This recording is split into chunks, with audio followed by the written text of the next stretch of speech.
O que é que Apocalipse, na terceira mensagem angélica, tem a ver com justificação pela fé?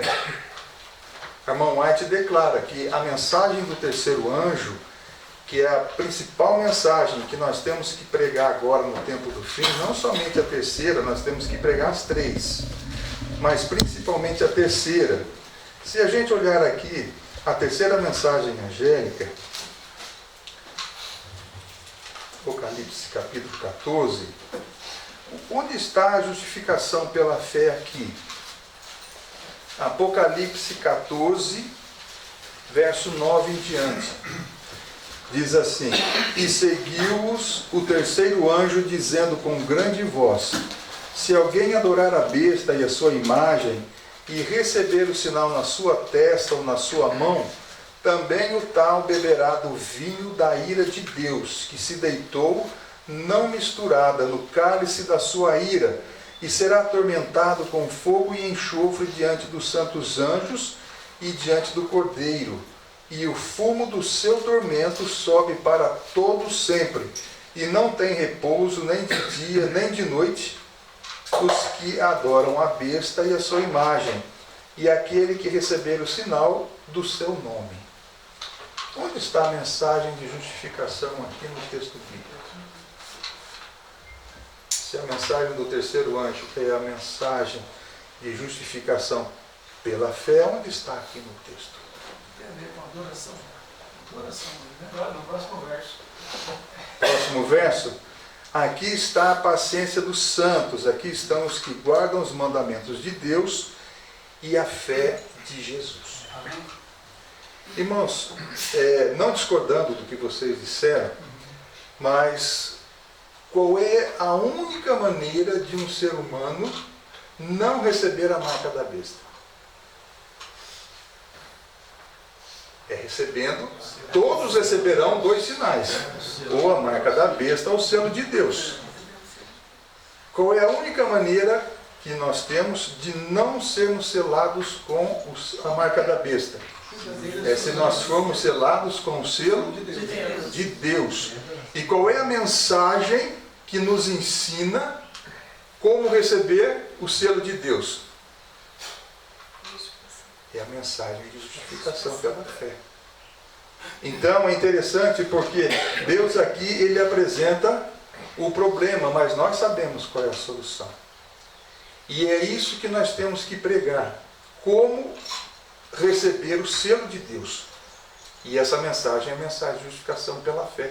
É a única maneira. Todos nós estamos condenados. Todos nós somos escravos do pecado.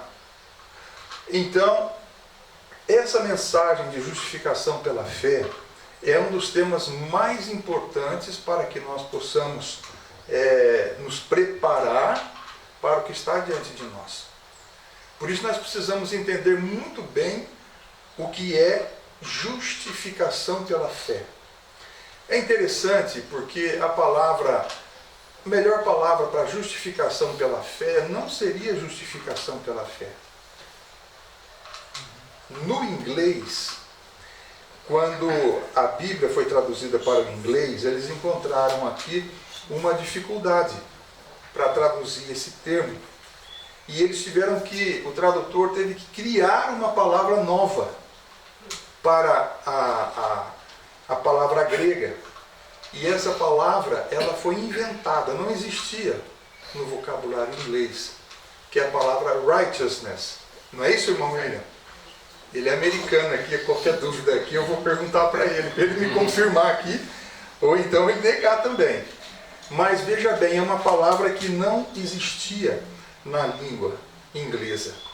O conceito que envolve a justiça. Em português, a melhor palavra que foi encontrada foi a palavra justiça. Justiça pela fé. O que nós precisamos é alcançar não somente a justificação pela fé, mas a justiça pela fé. A justificação, ela faz parte da mensagem de salvação, da justiça. Mas a justiça, ela não basta ser imputada. Ela também tem que ser o quê? Comunicada. Aquele texto famoso da irmã White. E está em Mensagens aos Jovens, página 35.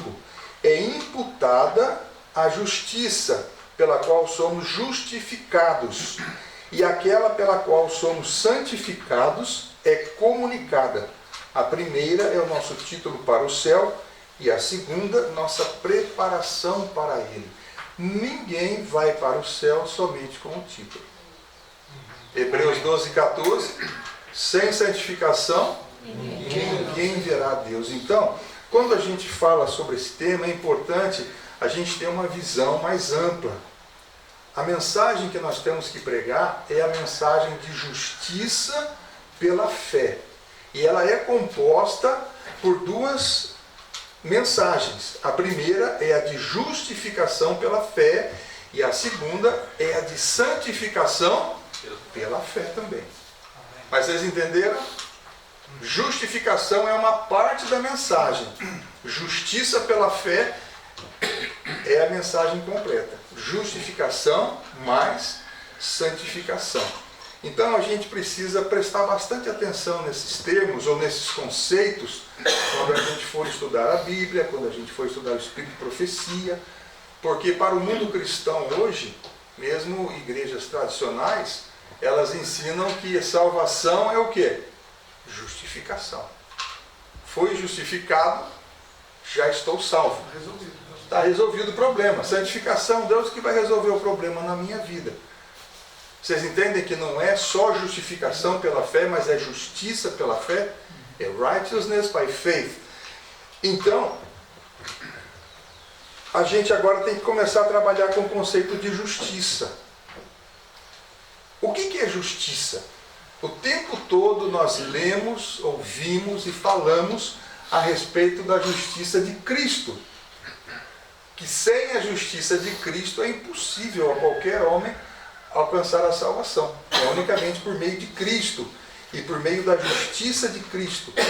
Então, para a gente entender porque eu me propus aqui a gente abordar esse tema aqui, né? A justiça imputada e a justiça comunicada.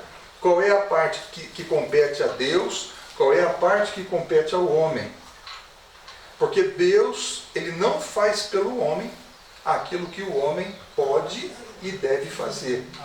Então, uma grande confusão que existe no estudo sobre justiça pela fé é exatamente, muitas vezes o homem quer fazer a parte de Deus, como por exemplo, pagando pelos seus pecados através de obras meritórias, penitência, etc.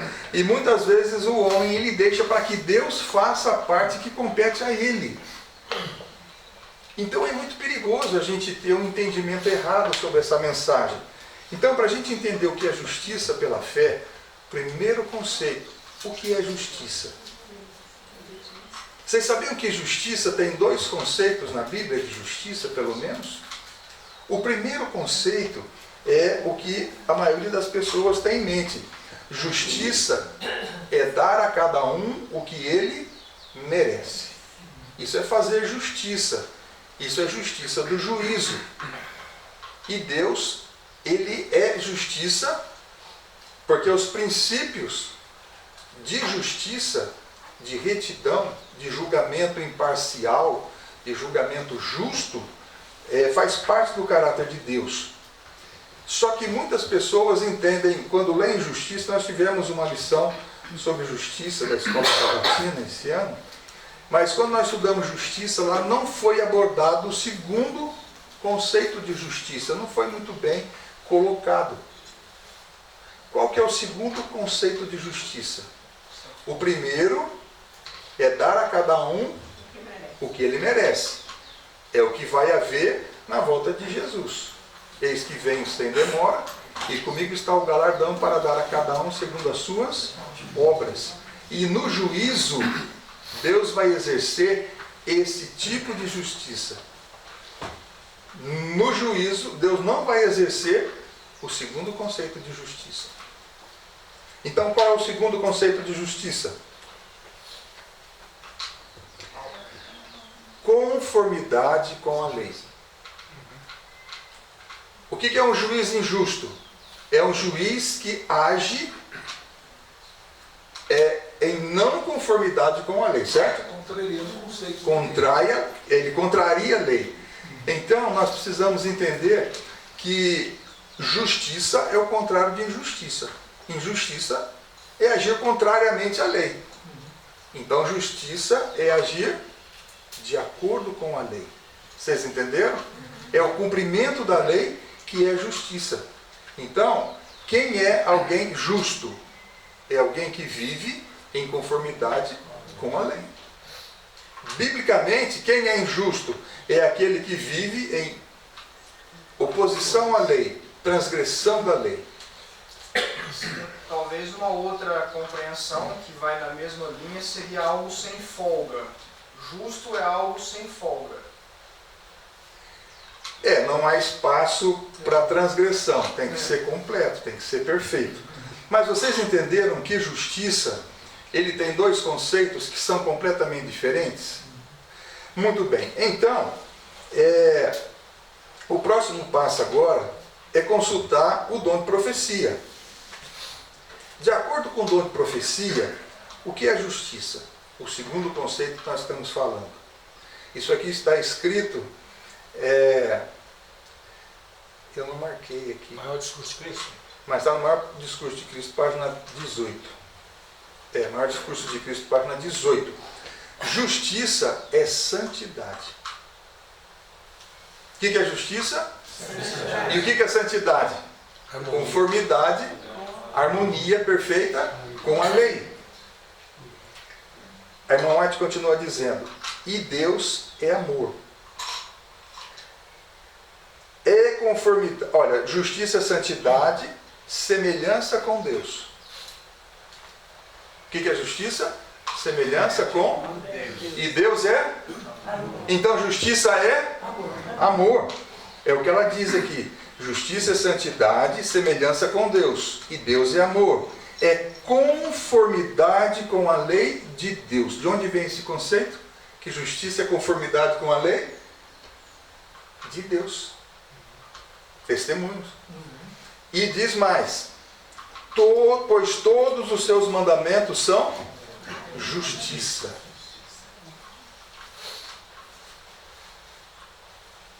Como assim os mandamentos de Deus são justiça? É muito profundo esse parágrafo aqui. Então, preste atenção. Justiça é santidade, é semelhança com Deus. Deus é amor. Conformidade é conformidade com a lei de Deus, porque a lei de Deus é uma lei de... A lei de Deus é uma lei de amor. Então, justiça é o quê? É conformidade com o amor. Justiça é conformidade com amor. Olha que interessante. E o cumprimento da lei é o amor, Romanos 13:10. Isso aqui é a White falando ainda, ela que deixou relatadas as palavras de Deus, né? Justiça é amor, e o amor é a luz e a vida de Deus. A justiça de Cristo, a justiça de Deus se acha concretizada em Cristo. Então o que é justiça? Perfeita conformidade com a lei de amor. Justiça é amor. Muito bem, vocês entenderam o conceito? Segundo conceito de justiça? Vamos desenvolver um pouquinho mais. Segunda carta aos Coríntios, capítulo 3.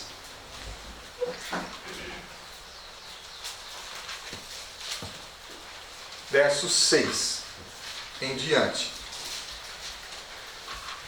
Aqui diz assim, falando a respeito de Deus, o qual nos fez também capazes de ser ministros de um novo testamento, não da letra, mas do Espírito.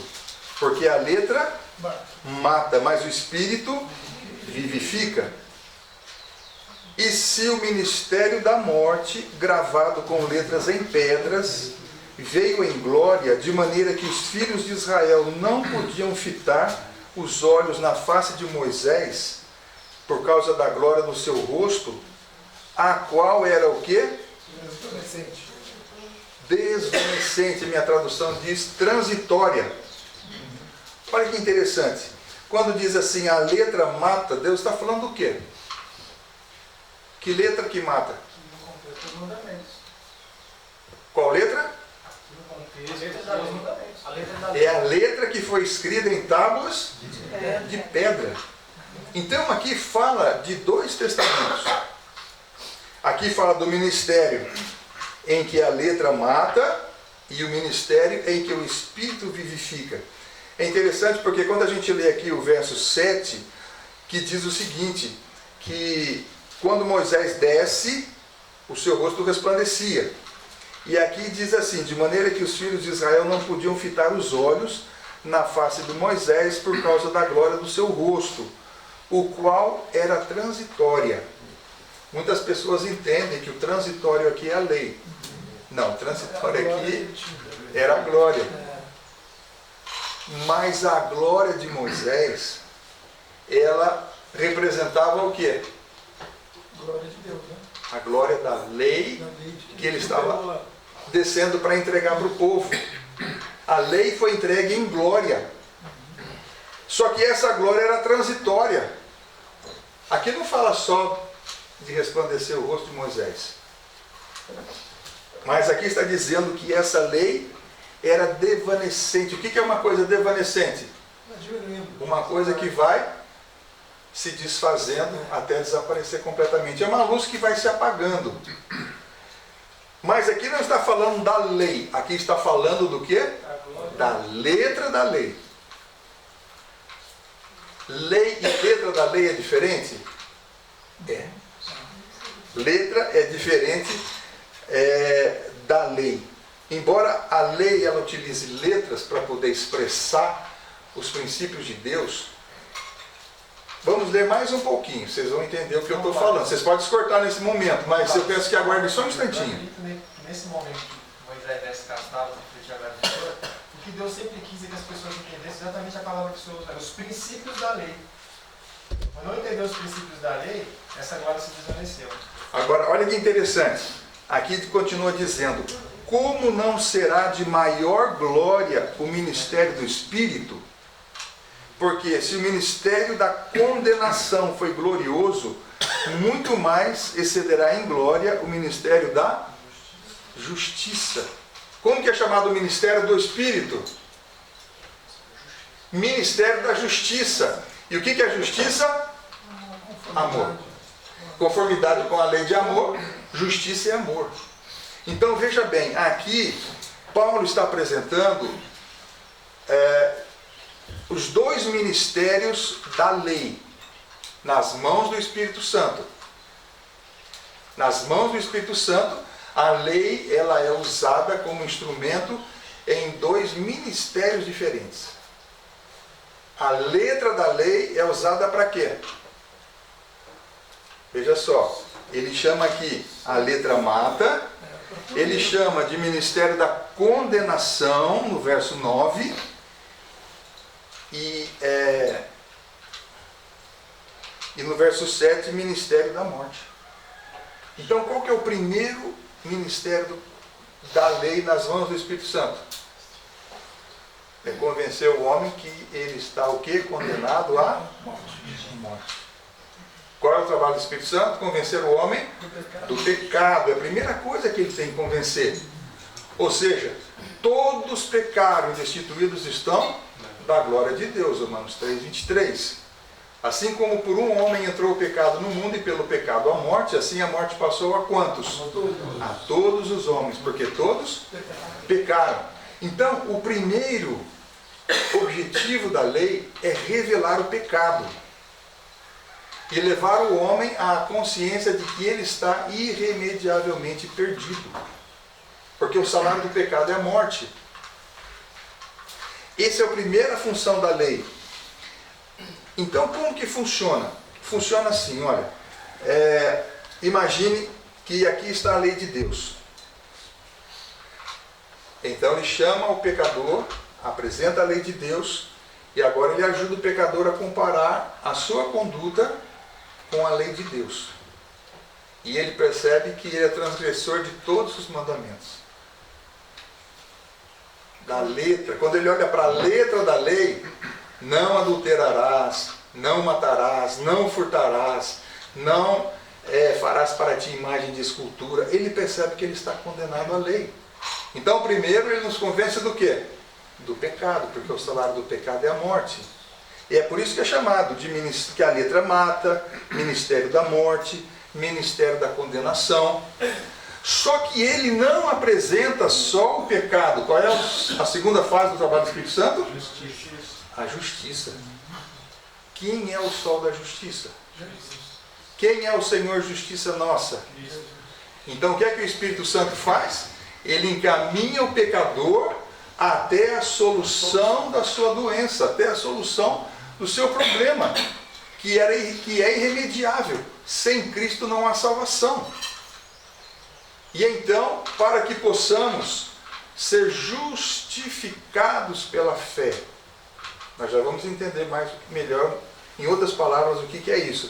Mas quando nós vamos a Cristo, quais são as condições para que a gente não esteja mais debaixo de condenação?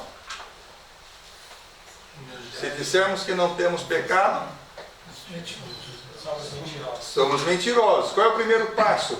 Reconhecer que somos pecadores. Segundo passo, crer no Senhor Jesus e será salvo tu e tua casa. Qual é o segundo passo?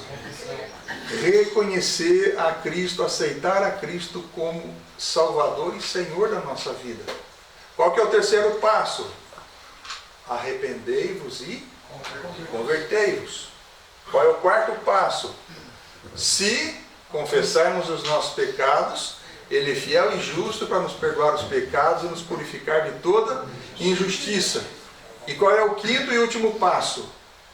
Se alguém está em Cristo, é nova criatura. Quando aquela mulher foi perdoada, veja bem, o que eu preciso fazer para ser perdoado? Chegar só no primeiro passo, no segundo até o quarto. No final do quarto, se eu confessei os meus pecados com arrependimento e desejo de não praticá-los mais, com a ajuda de Deus, eu sou... Quanto tempo demora para eu ser perdoado? Imediatamente. Mas ainda tem algo que acontece depois do perdão. Quando aquela mulher foi pega em adultério, e Jesus disse: mulher, onde estão os teus acusadores? Ninguém te condenou? Vai e não peques mais. Agora vai e não peques mais. Então veja que os passos para a salvação, eles são 5. Ficou faltando alguma coisa? Vai e não peques mais. A gente sabe que a única maneira é permanecer em Cristo, como já foi falado aqui, certo? Mas aí a pessoa que compreende a justificação pela fé, o perdão, ela vai compreender também que ela se manter nesse estado de santificação só em Cristo. Agora, o que é que Cristo faz? O que é que Cristo fez com a mulher? O que é que Ele faz para cada um de nós? Vai. Olha que interessante, o Espírito Santo, ele começa o trabalho dele aonde? Na lei. A letra mata. Ministério da morte.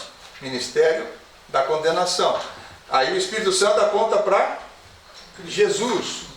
E eu vou a Cristo cumprindo as condições e Ele me perdoa. E depois Cristo faz o quê? Me manda de volta para onde? Manda de volta para a lei. Vai e não peques mais. Vai e obedeça a lei. Certo? E assim se completa o ciclo. Agora, veja bem que interessante. Cristo é o sol da justiça. Agora começa o segundo ministério. Agora começa o ministério da... Como é que nós lemos aqui em 2 Coríntios? Ministério do Espírito, ministério da... Eu vou ler de novo. Da justiça. Como não será de maior glória o ministério do Espírito? Porque se o ministério da condenação foi glorioso, muito mais excederá em glória o ministério da justiça. A lei, no primeiro momento, ela serve para revelar o pecado. Quando somos perdoados e Cristo nos aponta de volta a lei agora, ela nos apresenta o quê? Nós temos que olhar para a lei e buscando o quê? A justiça. Tá difícil de entender? Deu para fazer a ligação aqui? Sim. Agora, o que é a justiça? amor. Salvação não é só deixar de fazer o mal. Salvação, como alguém disse, não sei se foi hoje, é restaurar o homem à imagem e semelhança do seu Criador. Educação, página 15. E tem que haver uma restauração. Não basta você ter o título para o céu. Você tem que ser transformado, adaptado para ele. Então, é muito importante agora a gente desfazer um outro conceito. O que significa santo? Separado. Esse é o conceito que em qualquer lugar que eu perguntar na igreja adventista hoje, vai dizer sempre separado. Né? É um significado, mas não é o único e nem o melhor. Tá certo? Quando lá em Isaías os anjos clamam santo, santo, santo, ele está dizendo separado, separado, separado. Não. É um estado. Pode ser único também. É um estado. Irmão, santo vem de santidade. Santidade significa ausência de pecado, ausência de dolo, ausência de pecaminosidade, maldade, más intenções, rebelião. Santo, no contexto de justificação pela fé, significa imaculado, sem mancha, nem ruga, sem pecado. Entenderam? Então, quando a gente entende que santo é separado, muitas vezes a gente entende qual que é o objetivo da santificação. É ser separado? Não. O que é santo? Santo é aquele que vive a justiça. Amém. Santo é aquele que vive o quê? O amor. Por isso que é importante a gente também rever aqui, relembrar, né? Onde está o amor na lei? Existe a letra da lei. A letra da lei diz: não matarás, não adulterarás. Onde que está o amor nisso? Eu vou dar um exemplo para vocês. Imagine que todos os dias, me perdoem aqueles que já ouviram essa palestra lá, mas vocês vão ter que ouvir de novo. Imagine que todos os dias eu levante mais cedo que a minha família e vou trabalhar de fretado numa outra cidade. Almoço lá na empresa e no final da tarde eu pego o fretado. Eu sou o primeiro a entrar no fretado e o último a descer do fretado. Só que já é tarde, mas ao invés de eu ir para casa, eu paro no boteco. E ali eu converso com os amigos, jogo dominó, um pouquinho de baralho, truco, sinuca. E quando todo mundo já está indo embora, eu vou para casa. Todo mundo dormindo.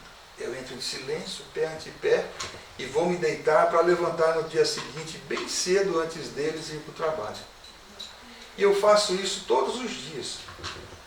Só que no domingo, eu poderia estar com a família, eu levanto bem cedinho, coloco minha chuteira, meu calção ali na mochilinha e vou jogar futebol. O meu jogo é às 11. Não, mas eu quero ver todas as partidas. Então eu chego lá cedinho para não perder nenhum jogo. E depois que termina o meu, aí tem o churrasco, a cerveja, quem fez o lance mais bonito, o gol que o juiz roubou, etc. E aí quando todo mundo já foi embora, eu vou para casa. Chego em casa, sento no sofá, ligo a televisão e durmo na frente da televisão. Para só acordar 10 horas da noite, a minha esposa me chamando: Benzinha, amanhã você tem que levantar cedo, vamos lá para a cama. E essa é a minha rotina. Tirando o lado ali do boteco, dos jogos, né? Que mandamento eu estou transgredindo?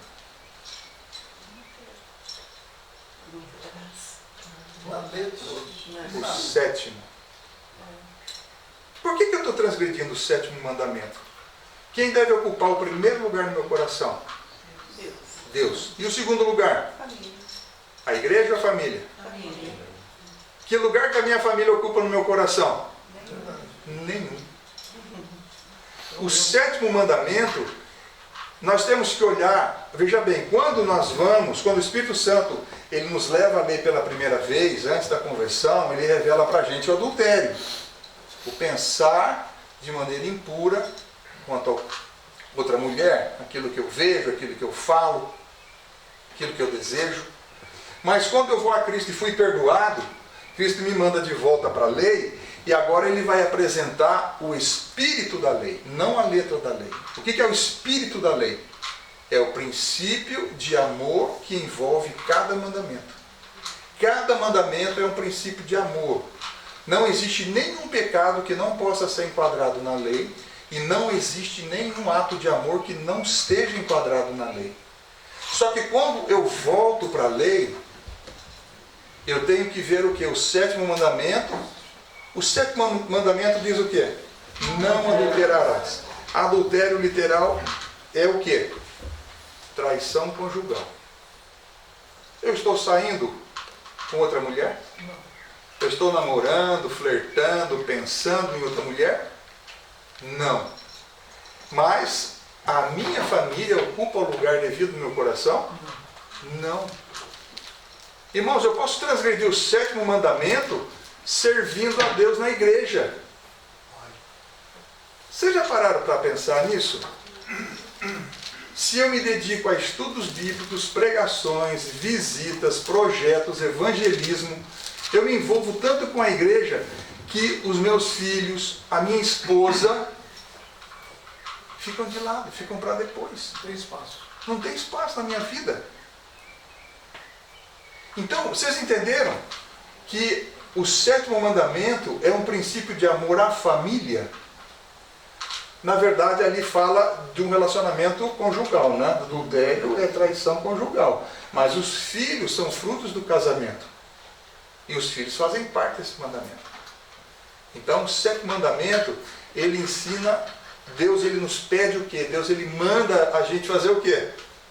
Amar a família, a esposa, os filhos. Vocês entenderam? A primeira coisa que nós precisamos entender, aproveitando essa deixa, é que Deus ele poderia ter escrito a lei dele de duas maneiras. Vamos ver se vocês concordam comigo. Deus poderia ter escrito a lei de maneira afirmativa, ou Deus poderia ter escolhido escrever a sua lei de maneira negativa. A mesma lei. Se eu disser assim, não se levante, ou se eu disser permaneça sentado, é a mesma coisa. Se eu disser não fale, ou fique em silêncio, é a mesma coisa. Eu posso falar de maneira negativa ou de maneira afirmativa, que é exatamente o quê? A mesma coisa. Deus preferiu escrever a lei dele de maneira positiva ou de maneira negativa? De maneira negativa. A não ser o 5º mandamento. Honra teu pai e tua mãe. Ele não tem a palavra não, mas todos os outros mandamentos têm a palavra não.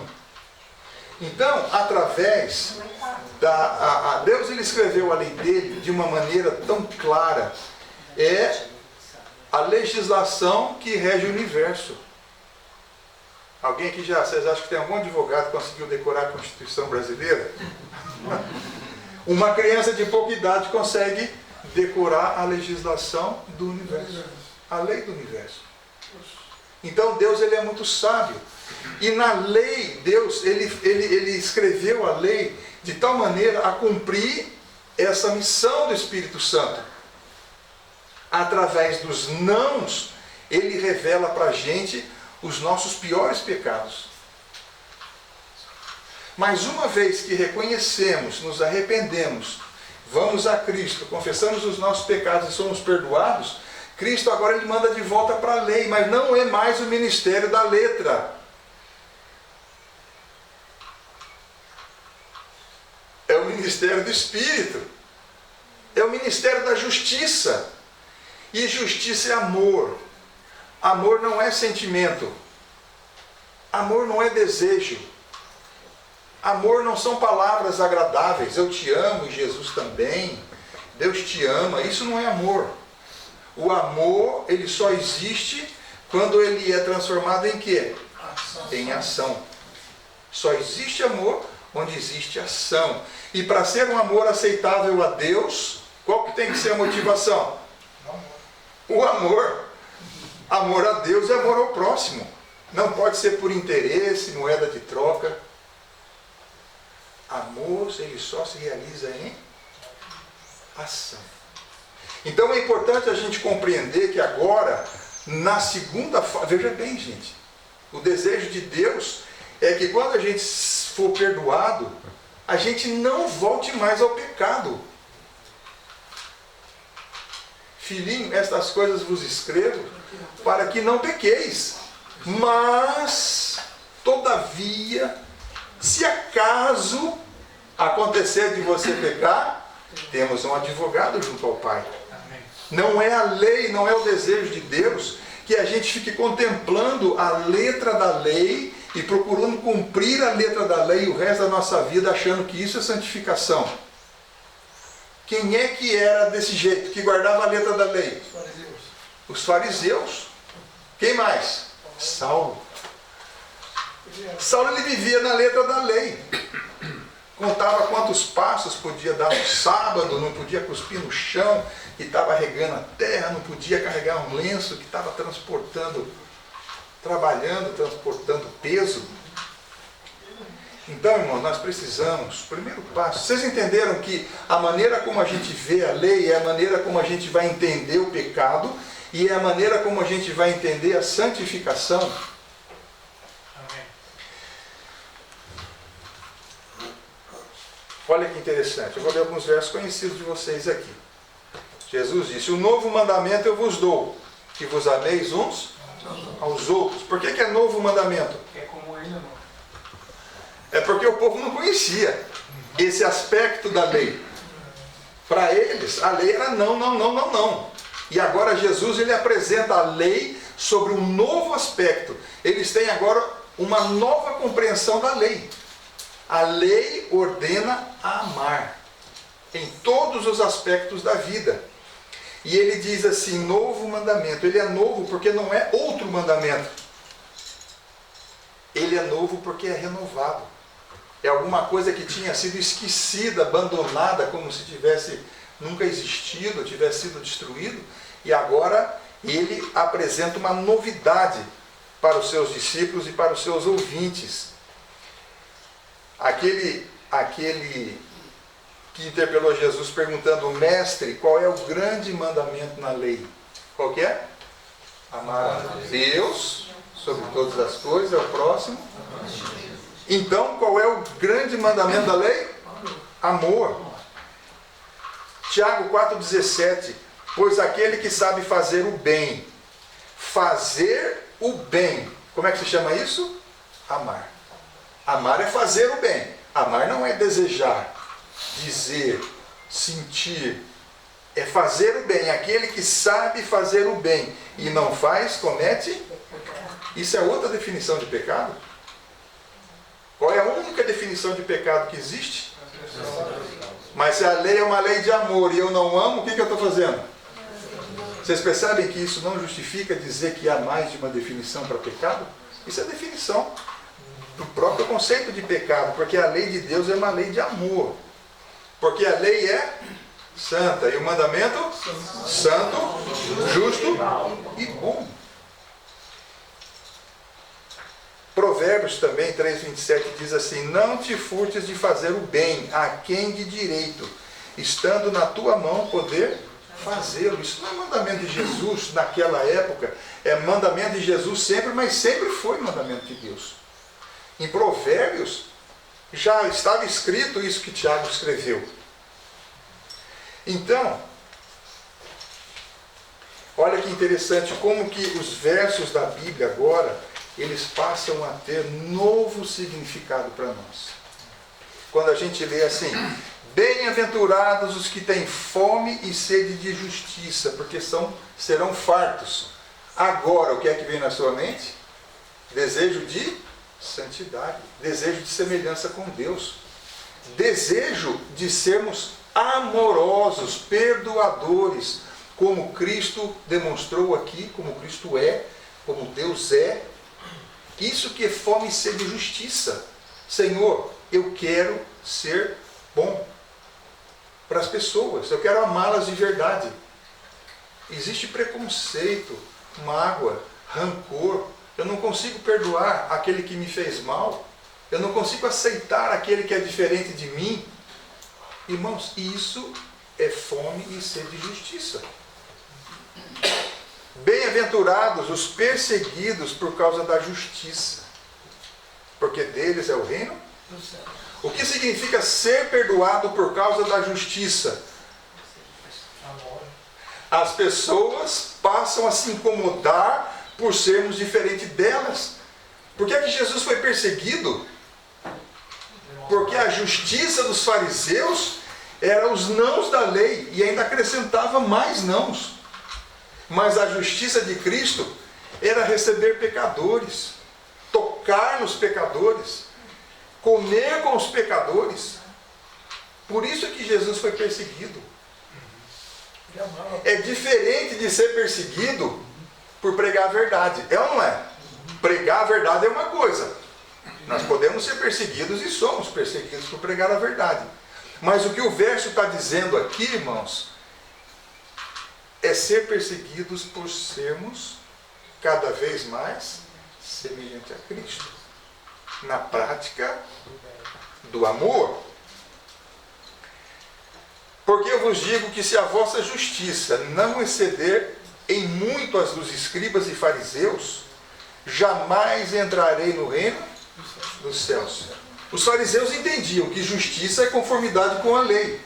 Só que eles viviam em conformidade com o quê? Com a letra da lei. Não com o espírito da lei. Guardai-vos de exercer a vossa justiça diante dos homens, com o fim de serdes vistos por eles. Doutra sorte não tereis galardão perto do vosso Pai Celeste. O que significa exercer justiça diante dos homens? Não é praticar o amor porque ama, é praticar o amor por interesse, de ser visto, de ser respeitado, falado, comentado. Aí é fazer de conta, né? Isso não é amor. A motivação está errada. Por isso que fazer justiça não significa somente fazer o bem, porque se eu fizer o bem pela motivação errada, é pecado. Vocês entenderam? Como é que a Bíblia ela expande esse conceito e vai revelando novos pontos de vista sobre a justiça? Buscai, pois, em primeiro lugar o seu reino e a sua justiça, e todas essas coisas vos serão a sua justiça. Buscai primeiro a sua justiça. No caso aqui, irmãos, buscar a justiça de Deus é ter fome e sede da justiça. Buscar a justiça é para receber. Isso aqui tem a ver com justiça comunicada. Quando eu sou perdoado, sou justificado, eu tenho título para o céu. Mas agora eu preciso ter o meu caráter santificado, o meu caráter transformado. E como é que o meu caráter ele é aperfeiçoado? Somente em Deus, somente em Cristo. Eu não vou conseguir aperfeiçoar em nada meu caráter. A partir do momento que eu estou separado de Cristo, eu estou só piorando. Então, quando diz assim, buscai primeiro a justiça de Deus, é buscar para assimilar, é buscar para experimentar, é buscar para ser transformado pelo exercício da justiça. Ai de vós, escribas e fariseus, hipócritas, porque dais o dízimo da hortelã, do endro e do cominho, e tendes negligenciado os preceitos mais importantes da lei, a justiça. A prática do amor que eles não praticavam, a misericórdia e a fé. Devíeis, porém, fazer estas coisas sem omitir aquelas. Lucas 1, 74, 75 diz assim, continua dizendo, de concedermos que, libertados das mãos dos vossos inimigos, servíssemos a Deus sem temor, em santidade e justiça. Libertados do pecado, não voltemos mais a ele, mas sirvamos a Deus com o quê? Santidade e justiça. Mas o que é justiça aqui? É dar a cada um o que ele merece? É uma vida de perfeito amor.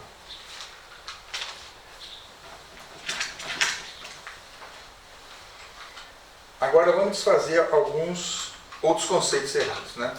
A gente, durante a vida de cristão, a gente aprende tanta coisa e nem tudo que a gente aprende e defende é verdade. Romanos 3,10.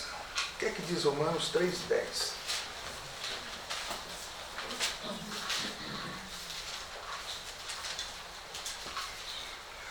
Como está escrito, não há um justo, nenhum sequer.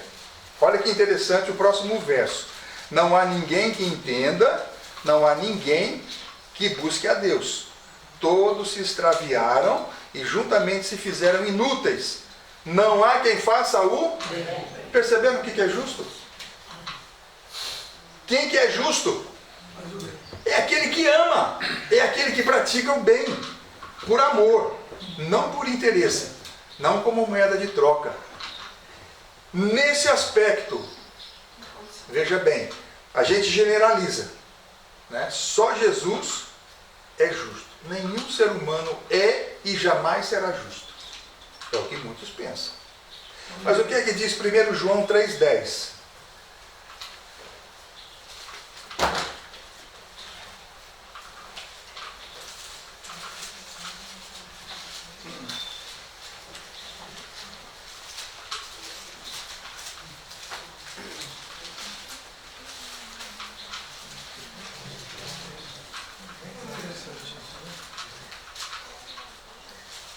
Eu acho que eu...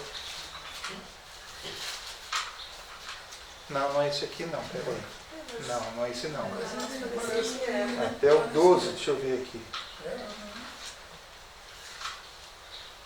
Não é esse verso não. Quero que vocês me ajudem aí. É um verso que diz assim... é o verso 7. Graças a Deus eu achei aqui. Olha, filhinhos, ninguém vos engane. Quem pratica a justiça é... justo. Assim como ele é justo.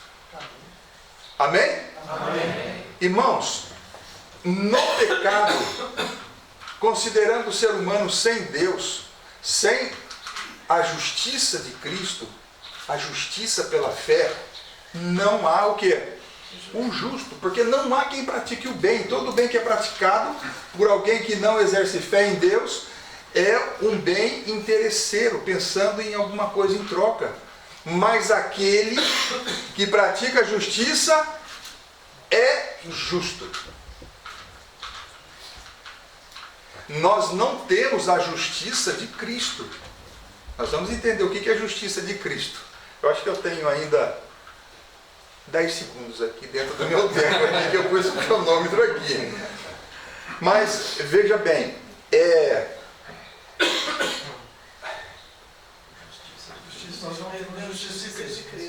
Oi? Nós não temos a justiça de Cristo. A justiça de Cristo foi oferecida a todos. Por quê?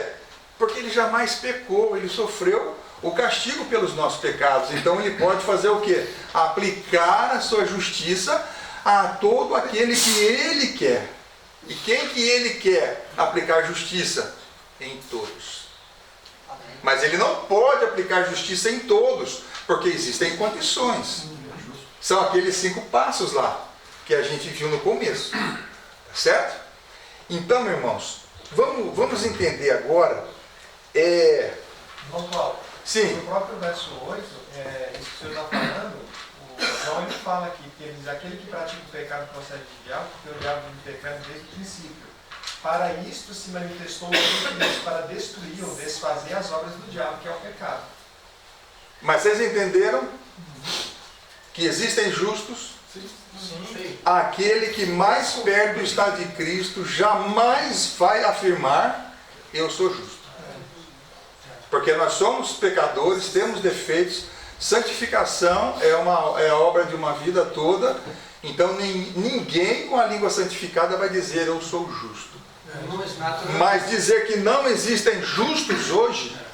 Deus disse que em determinados momentos que existiam pessoas justas. E aqui João diz, todo aquele que pratica... O 10 fala isso, vamos ler o 10. Nisto são manifestos os filhos de Deus e os filhos do diabo.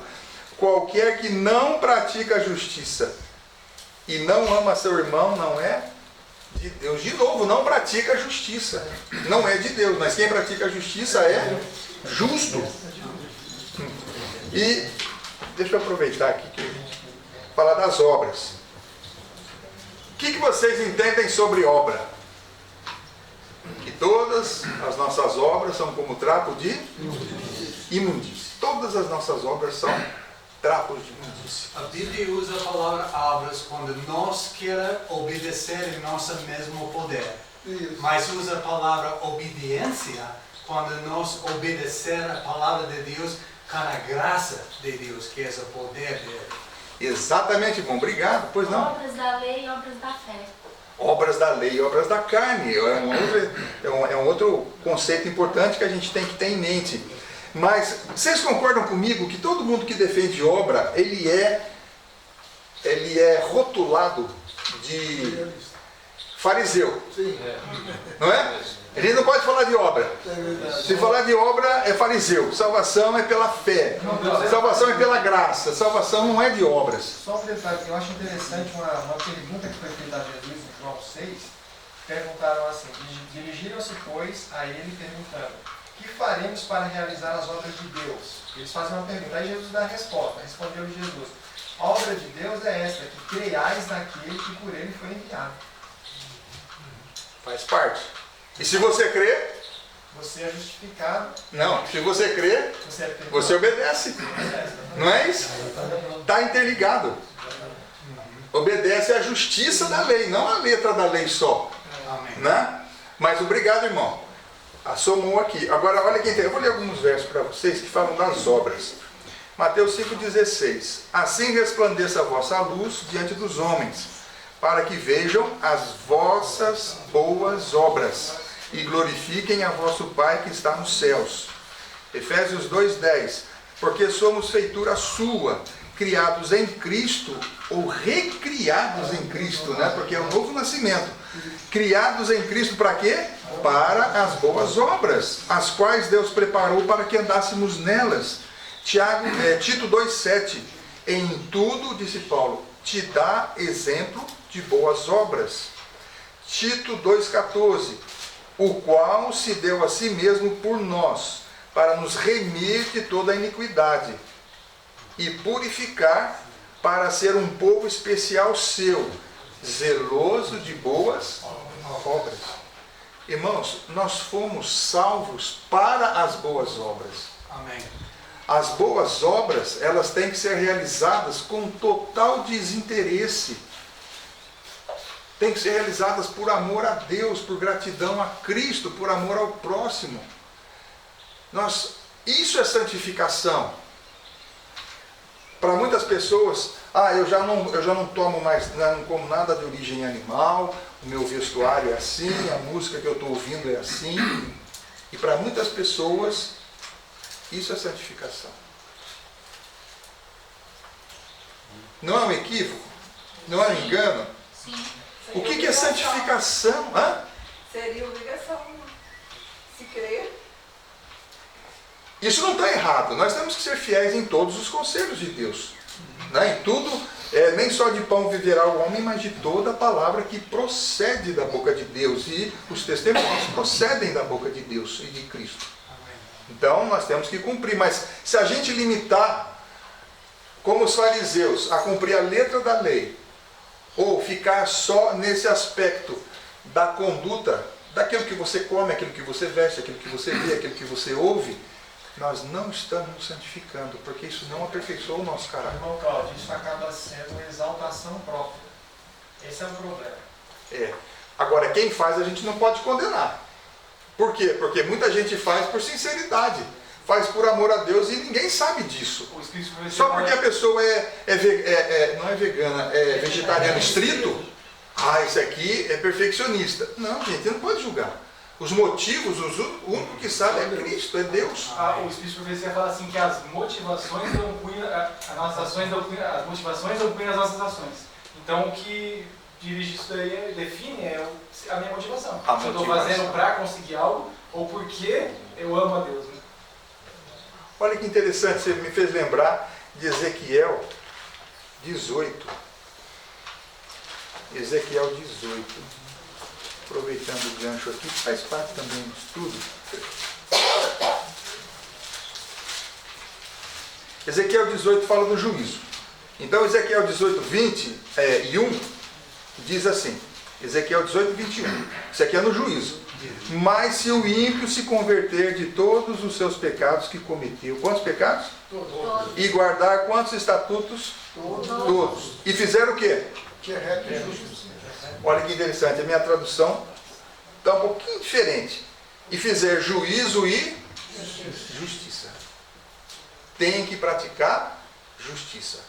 Justiça são atos de amor, mas no juízo vai ser considerado só os atos?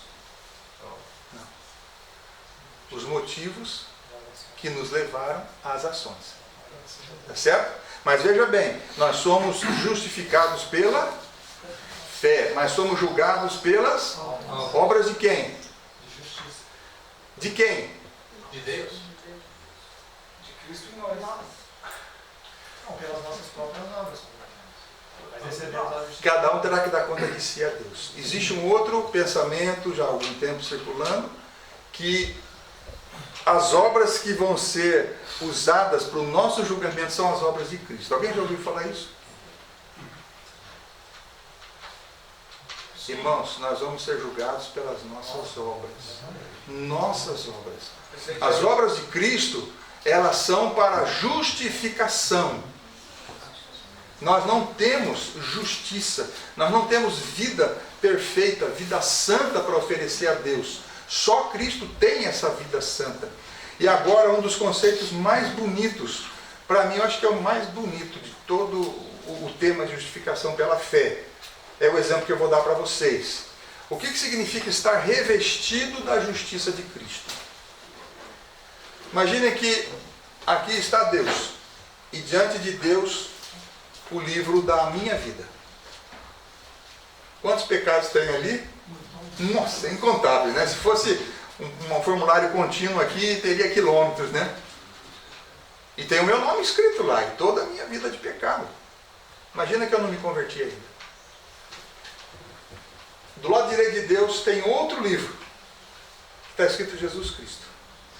E todas as obras de justiça que Ele praticou. Nessa vida. Nós estamos falando antes da encarnação, estamos falando durante 3 anos e meio do seu ministério. Que tamanho tem essa lista? Evangelho de João. Último verso. Último capítulo, último verso do Evangelho de João. João 21, 25. Há, porém, ainda muitas outras coisas que Jesus fez. Aqui não está dizendo que Jesus pregou. Que Jesus fez. E se cada uma das quais fosse escrita, cuido que nem ainda o mundo todo poderia conter os livros que se escrevessem. Irmãos, o meu livro é comprido, mas não chega aos pés no comprimento do livro de Jesus. 3 anos e meio, irmãos. A terra não poderia conter os livros que fossem escritos sobre o que Jesus fez durante 3 anos e meio do seu ministério. Você sabe o que é justificação? Perdão. Irmão, justificação, se nós cumprirmos aquelas 4 primeiras condições, o que é que Deus faz? Ele pega o meu nome, ele pega o meu livro e ele risca o meu nome. Apaga o meu nome. E coloca o nome de quê? Amém. E agora Cristo ele tem que sofrer punição por todos aqueles pecados. E a nossa vida agora é uma folha em branco? Se nós nos convertemos, é em branco? Deus apaga o nome de Cristo e escreve o seu nome lá. E Deus nos trata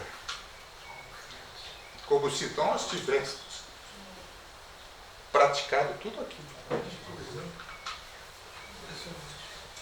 Onde eu dou um pecado, superando a graça. Bom, Paulo, tem 2 versos aqui que eu acho muito profundos. Salmo 130, versos 3 e 4, diz assim: se observares, Senhor, iniquidades, quem, Senhor, subsistirá? Aí a resposta no verso 4: contigo, porém, está o perdão para que te temam. A justiça, o perdão. Não, mas eu queria que vocês entendessem que Deus escreve o nosso nome no livro de Jesus. E Deus nos trata como se nós tivéssemos vivido uma vida que praticamos tudo aquilo. É por isso que Jesus diz assim: olha, tudo que pedirdes em meu nome, tudo o que pedirdes em meu nome, se for da vontade de Deus, Ele fará. Provérbios 28 diz que aquele que transgride a lei, até a sua oração é abominável. Mas quando misturamos perfume com as nossas orações, quando nós misturamos o incenso com as nossas orações, e o incenso são as justiças de Cristo, são os méritos de Cristo. Quando nós vamos a Deus em oração, porque aceitamos a Cristo e vivemos em comunhão com Ele, Deus, Ele atende todas as nossas orações.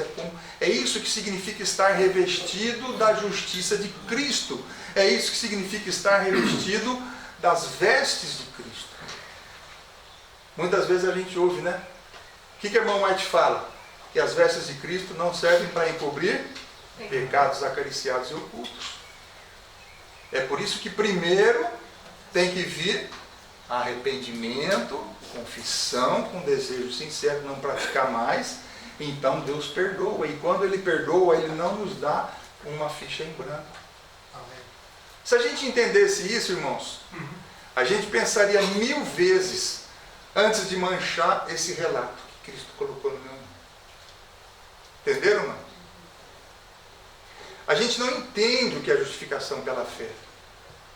Eu não tenho aonde está escrito aqui no momento, mas a irmã White diz o seguinte, que quando nós compreendemos o que é justificação pela fé, a troca que Cristo faz conosco, e a troca que Ele oferece para nós, o poder de Satanás seria completamente destruído sobre nós. Amém. É o melhor negócio que alguém poderia fazer na vida. Amém. Não é mansão, não é iate, não é riqueza, não é saúde, longevidade. O maior negócio que nós podemos fazer para a nossa vida, para a nossa felicidade, é aceitarmos a justiça de Cristo que vem pela fé. Não só a justificação. Veja só, a justificação já é algo maravilhoso demais.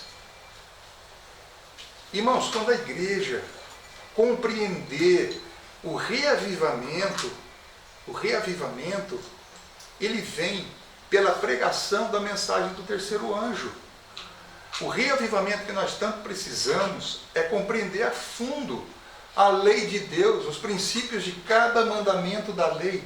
Quais são os princípios de amor de cada mandamento? Ali estão envolvidos todo o bem que alguém pode realizar. E meditando na lei, meditando no amor que a lei ensina, por isso é que nós precisamos tomar tempo agora para estudar a lei, para entender o que cada mandamento, que princípio de amor que está envolvido ali. O Salmo 119, ele diz, tem um negócio interessante, porque diz que pela lei ninguém vai ser salvo, né? E não é mentira, é verdade, ninguém vai ser salvo por guardar a lei, mas dizer que a lei não tem função nenhuma na nossa salvação, aqui o Salmo 119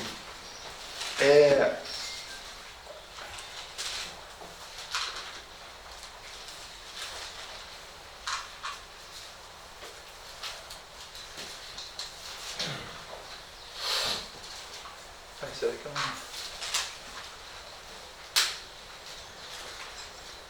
93.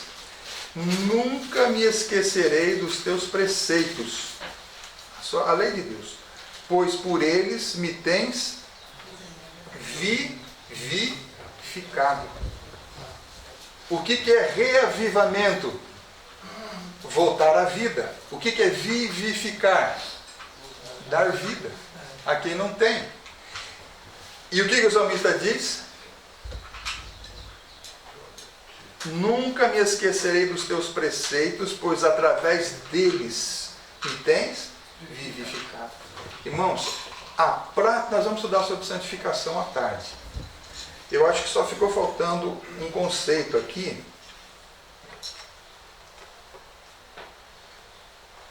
Só ficou faltando um conceito aqui que é o seguinte. O que significa justiça imputada? O que é imputado? Legalmente, mas não é verdade. É interessante no inglês. No inglês a palavra imputado é imparted. Yeah. Imparted. A maior parte é put, que significa Colocado sobre. que é só ali para você, mas não é parte de você. Como se você me paga por cento. Eu como, mas é dinheiro de você.